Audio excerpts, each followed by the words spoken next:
Oh, well, welcome back. I'm absent today. Oh, how about that? Fever 1793. Here's our learning target today, class. I will be able to sharpen my understanding of setting and conflict by synthesizing definitions, examples, and Fever 1793 and analyses of that same novel. Let's get into it, y'all. Slide two. All right, when I say synthesizing, and please switch it over to a highlighter, and everything I do on the screen, you do as well. And I'd like you to go ahead and mark all these different little pieces that are part of this puzzle here. Mark all those little different pieces because what synthesizing is it's taking all of these different ideas, oftentimes around a similar topic, and making them something intelligible to something else. In other words, putting it all together. Take a look at these. I'm going to tag these three up here, right? Just like you see three like death carts or pictures of the fever of 1793 there. And then all of this information gets funneled in and you synthesize it, you put it all together, and you come up with one guiding new idea that comes from the combination of all the other ones. Okay? So if you could please take a moment to make your screen look like mine right now.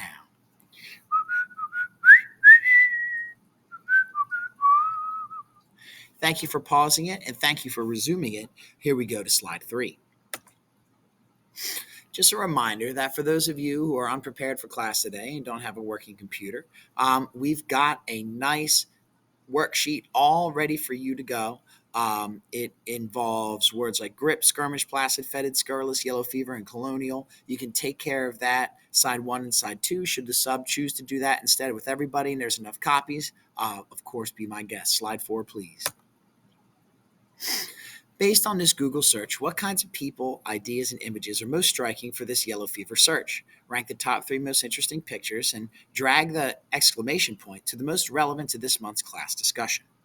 Well, you may very well think that this one here is the most interesting or striking. Perhaps you think this is number two since it's repeated, and perhaps this one here, number three, since it's repeated, perhaps. And then, of course, the one that seems most relevant to what we're doing seems to be this.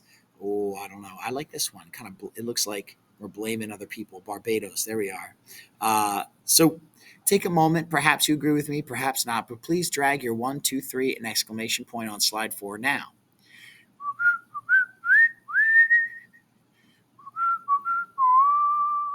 Excellent. Slide five.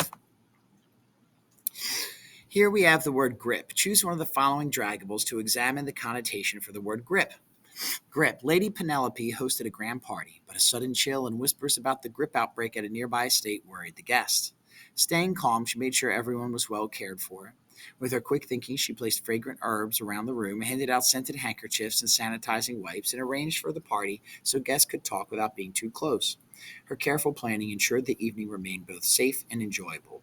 Well, it seems like a lot of different ways to avoid the grip, so I'm going to have to say that's as negative as it gets. All right? Perhaps you disagree or agree. Please move your draggable now to indicate.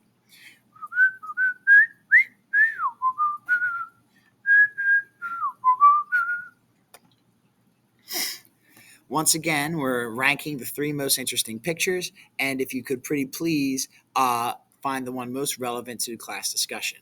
Well, for me, I see a relevant one right away. Poor Colette is engaged, and guess what? She's marrying death. She ain't marrying no one now, right? Where could those other three be? What seems interesting to you? Perhaps here, where there's a giant public opinion boot going after someone. Perhaps here, where there's a bunch of different sufferers of yellow fever. Perhaps here, with a more modern one. But take the time to arrange your one, two, and three and exclamation point now.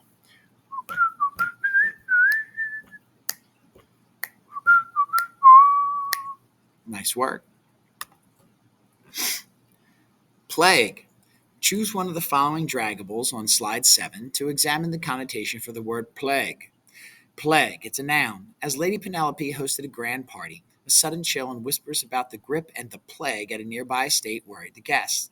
Staying calm, she made sure everyone was well cared for. Her quick thinking had her replacing fragrant herbs around the room, handed out scented handkerchiefs and sanitizing wipes, and arranged the party so guests could talk without being too close. Her careful planning ensured the evening remained both safe and enjoyable. Well, seems to me like plague is pretty darn negative here, too. So I don't know about happy, I don't know about medium, but I do know about those other connotations. Please take the time to make your slide look like Mr. Surface's slide 7 now.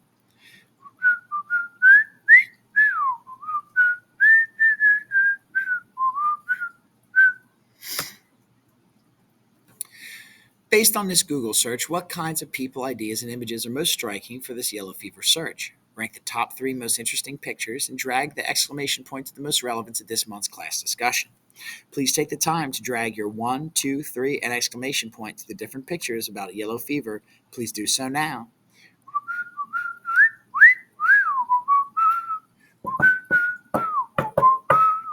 All right. Slide 9. The word is society. As Lady Penelope hosted a grand party, a sudden chill and whispers about grip and plague at a nearby estate worried the guests. Staying calm, she made sure everyone was well cared for, and with her quick thinking, she placed fragrant herbs around the room, handed out scented handkerchiefs and sanitizing wipes, and arranged the party so guests could talk without being too close. Her careful planning ensured that the evening remained both safe and enjoyable for all of society's elite. Well, society here seems elite, that we want to keep it safe, so it seems to me to be in the middle, if not towards good. Please take a moment to drag the draggable where you think it belongs.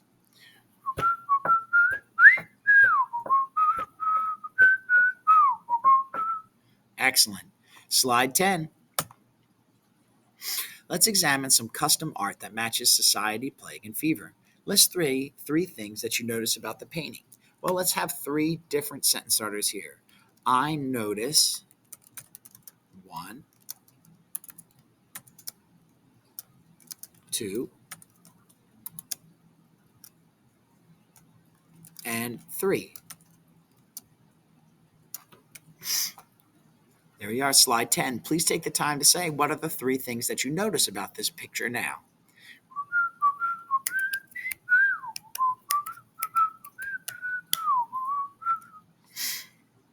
Slide 11.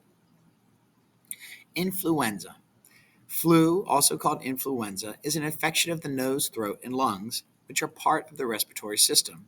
The flu is caused by a virus. Influenza is commonly called the flu, but it's different from the stomach flu viruses that cause diarrhea and vomiting. Where do you think the connotation for the word influenza belongs? Me? Seems pretty darn negative, but perhaps you disagree. Take the time to register that approbation or disapprobation on slide 11 now.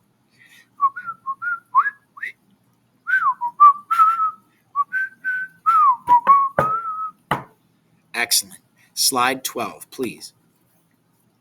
Provide the who and the what for paragraph. So let's start with the sentence starter. This text is mostly about.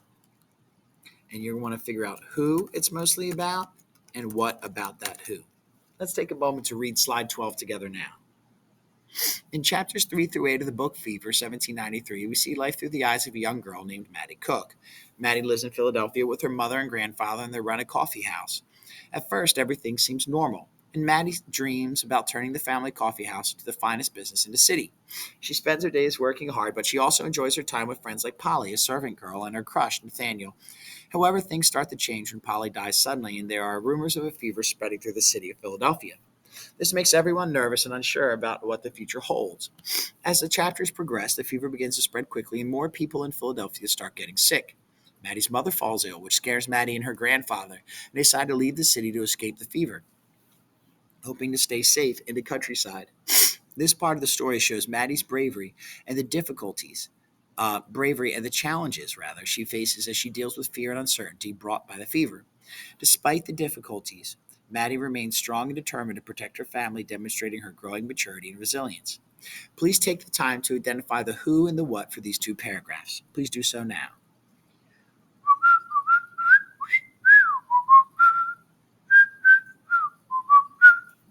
Excellent.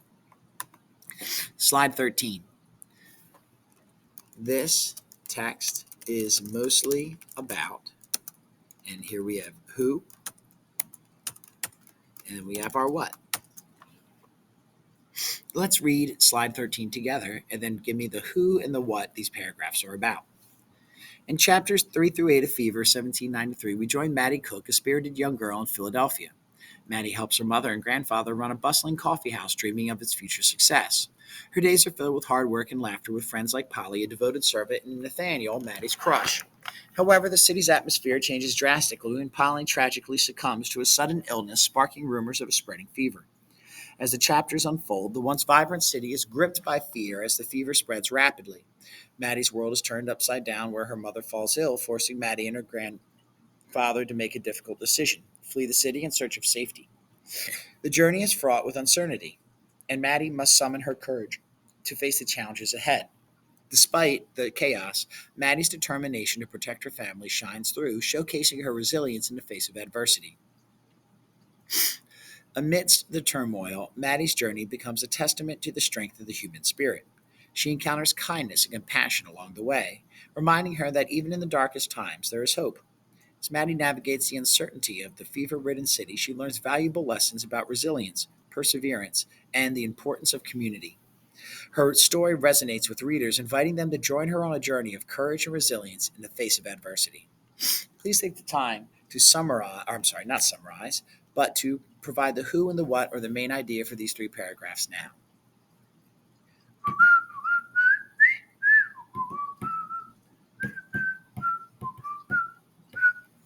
Slide 14. Based on this Google search, what kinds of people, ideas, and images are most striking for this yellow fever search? All right, so what's your one, two, three, and what's the most relevant? For me, I just absolutely love this one the most. Gotta say, this creepy one over here, I like the second. This third one definitely looks like they're struggling there. And most relevant to our discussion is this one, since we have Eliza who'll be part of this as well. Please take a moment and you organize one, two, three, and the exclamation point on your own on slide 14.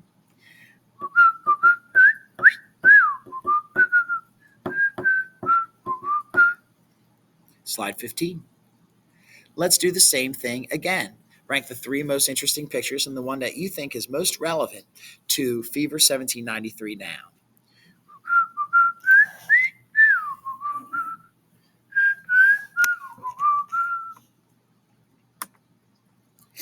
Slide 16.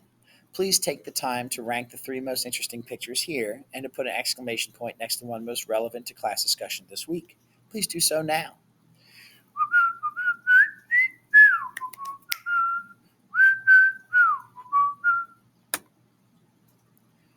Once again, we have an MC Escher like background for these death cards. Please organize them according to most to least interesting and the one most relevant to this week's discussion now on slide 17. Please do so now.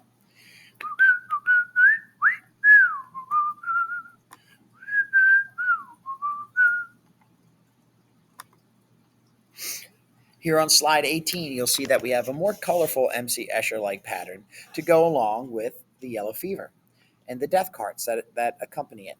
Please take the time to rank 1, 2, and 3 and the most relevant to our week's discussion now.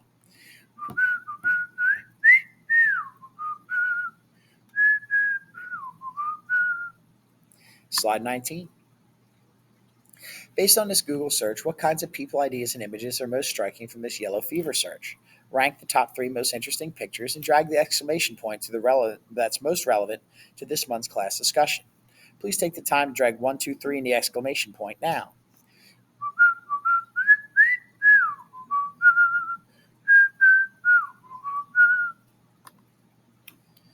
Provide the who and what for these three paragraphs. Well, first, this text is mostly about, and then figure out the who, and then we'll figure out the what. Let's take a moment to read it. In chapters 3 through 8 of The Fever of 1793, readers delve into the world of young Maddie Cook, who resides in Philadelphia with her family. Initially, life in the bustling city seems ordinary as Maddie dreams of making their coffee house the finest establishment in town. She spends her days working alongside her mother and enjoying the company of friends like Polly and Nathaniel. However, the atmosphere begins to shift when Polly suddenly succumbs to an unknown illness, sparking rumors of a spreading fever.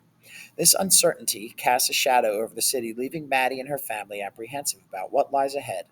As the narrative progresses, the fever tightens its grip on Philadelphia, causing panic and chaos. Maddie's once vibrant community becomes a ghost town as fear drives residents to flee in search of safety. Maddie's mother falls ill, plunging the family into deeper distress. Determined to protect her loved ones, Maddie and her grandfather make the difficult decision to leave the city behind, hoping to escape the fever's reach in the countryside. Their journey reflects the resilience and courage of ordinary people facing extraordinary circumstances, highlighting Maddie's unwavering determination to safeguard her family amidst the uncertainty of the epidemic. Amidst the turmoil, Maddie's character undergoes significant growth as she confronts the harsh realities of the epidemic. She grapples with fear and loss, but finds strength in her resolve to persevere. Maddie's journey is one of resilience and adaptability as she navigates the challenges brought by the fever, demonstrating the power of hope and determination in the face of adversity. Maddie's experiences, readers gain insight into the human spirit's capacity to endure hardship and find courage in times of crisis. Please take your time now to tell me who and what these paragraphs are mostly about.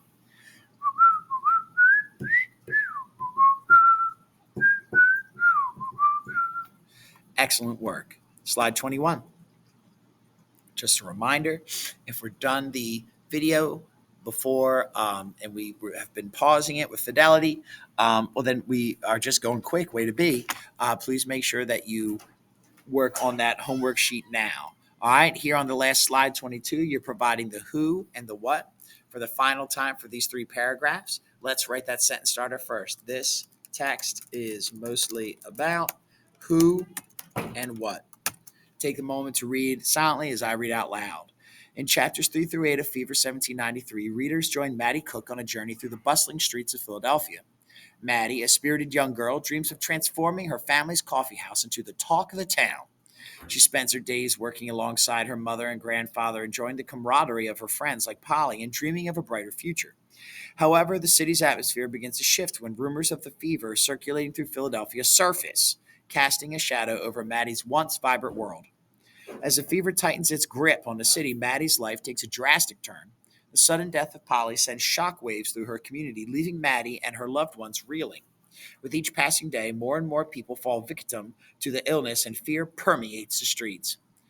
Maddie's mother falls ill, thrusting Maddie into a role she never imagined: caretaker and protector of her family. Despite her fear and uncertainty, Maddie shows remarkable courage as she navigates the chaos unfolding around her. Determined to escape the fever's deadly clutches, Maddie and her grandfather make the difficult decision to flee Philadelphia. Their journey to safety is fraught with challenges, yet Maddie's resilience shines through. Along the way, she encounters hardship, loss, and unexpected kindness, painting a vivid picture of life during this tumultuous period in history. Through it all, Maddie's unwavering spirit serves as a beacon of hope, illuminating the path forward in the face of adversity. Please take the time to tell me who and what those paragraphs are mostly about now.